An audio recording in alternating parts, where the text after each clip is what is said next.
make sure we did some education, which is needed, but we have overdone it. Yeah, that was one of the things that I wanted to make sure that we were able to do this election, is to see to it that the levy call gave the flexibility necessary so that the different stations, when they find themselves in unique situations, they would not have to find unique ways to access money that they're entitled to. So I think that if they're happy with the way the flexibility is in the levy call, and they feel like that's exactly the way they need it to be able to buy the equipment they need and to train the people that keep the county safe, then I'm okay with it. And the communication part, right. I thought that was important. I mean, in this day, trying to communicate is tough, and we just need to put that up as a priority. It is, and it's never ending that there's a tower gets, one of the three will get struck, or technology changes, or some other reason. It's constantly we're putting money into it. That's what we do. Right. And it doesn't get any cheaper either. Now, I don't know all. I know Alan tries to educate me on it, but I know everything's moving toward a digital type communication. And I don't know what that's going to mean, but I know it's going to mean bucks. It's going to be money for sure. 3 times as expensive as what we're currently buying. But now, just to make sure we're on the same page on everything, so the fire protection levy, all the monies will be in fire protection, is that correct? Yeah. And then on the emergency ambulance services, all the monies are in that. Unless on the additional the 20th will be educational and capital outlay on EMS. If it's the second, if you get any money beyond the first 20 outside the levy call, which if it's history like it has been this last 5 years, we've had 2 growth periods, as you can tell. The amount of money is significant. Come in just right for more spell. That way, everybody still get, you know, they'll still be able to slice out and do that, and everybody will still be about where they were at. Probably it'd be close that wouldn't it be? So before you had to cut it down a little bit in order to evenly do that. Everybody had to give a slice, but this way, I believe it would look to me like it went up enough to where you really wouldn't see any decrease at all. Everybody would get a little bit of an increase. I think it would be a slight. Yeah. Well, we can't take any action until 6 o'clock, but so what we'll do at 6, that's what we'll do then officially adopt it. Then basically we, yes. Number 10. On the fire? Yes, fire. Which does state both fire and EMS. Yeah, that's what I was talking about. If it's a single, if we run this as an election by itself, then share the expense. But in this election, if it's run on November the 2nd, there won't be an expense, because that's going to be a county expense to run that. Okay.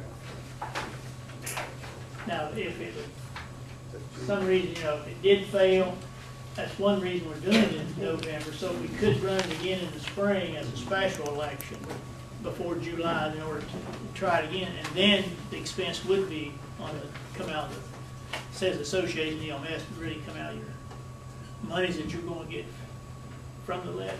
Okay. That's what you understand. 11. You flew through that.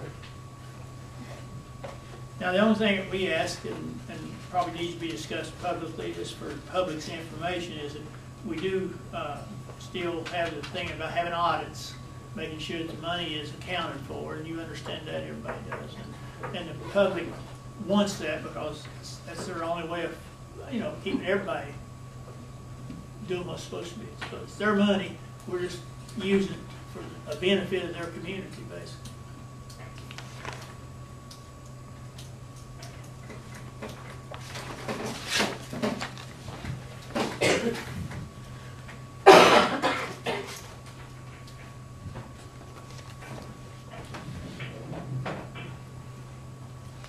This is subject to the approval of the state auditor's office also. After the commission adopts it today, then I'll have to send it tomorrow to the state auditor's office. They may vote on it or something and say that we can't run it or something may be wrong. and we may have to meet again.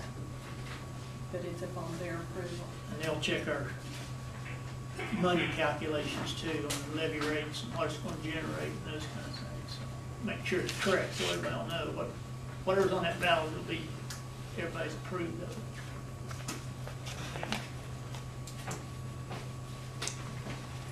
You know, we,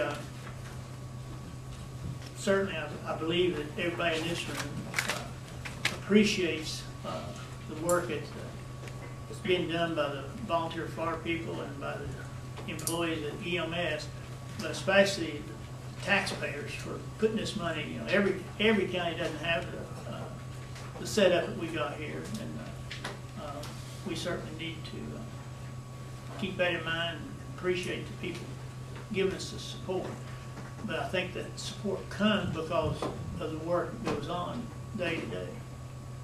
They see that you're doing things to keep the community, you know, having a fire department there particularly gives them a place to gather, gives them a place to have maybe meetings, and just in addition to having the fire protection. It's a good idea. Yeah, as far as the EMS goes, I know it's a lot better than when I started practice in 1981. You know, we've got, I can call now and have somebody where I'm at within 15 minutes usually. And I think that all us healthcare providers really appreciate that. I know having lived here when we didn't have it, it makes it was tough taking people into the hospital and hearse and stuff like that. So, I've not heard of anything, you know, and I hear from the patients you all take care of in EMS, and not so much fire. I usually, if I see them, they're coming in saying that they inhaled smoke or something like that. I do hear a lot of feedback on the EMS side, and I know that the people to respond to where I'm at and are some of the best around. And I had the chance a long time ago to work with setting things up and things of that nature. And it's just so much better for our people when I can get on the phone and have an ambulance there within 10-15 minutes and get them into the hospital within the first hour when they're sick. It really, really makes a difference in getting people well when they're really ill. So I really appreciate the job you guys do on the end of that. And I know while we're all asleep, you guys are out there doing it too. So we really thank you for that. Yeah, we had some growing pains, but yeah, it was hard when you had all the EMS stations. Some were connected to fire departments, and when some of the issues that came up and they had to consolidate, that was some tough decisions to be made. But I think if they have stepped up, the staff has, and Trish, got things to where it's manageable now. If you haven't seen, they've got a nice place to work out of now too. We've been able to get a facility out. Lincoln Primary Care is going to be a good place to be. You may have to watch about going over to McDonald's.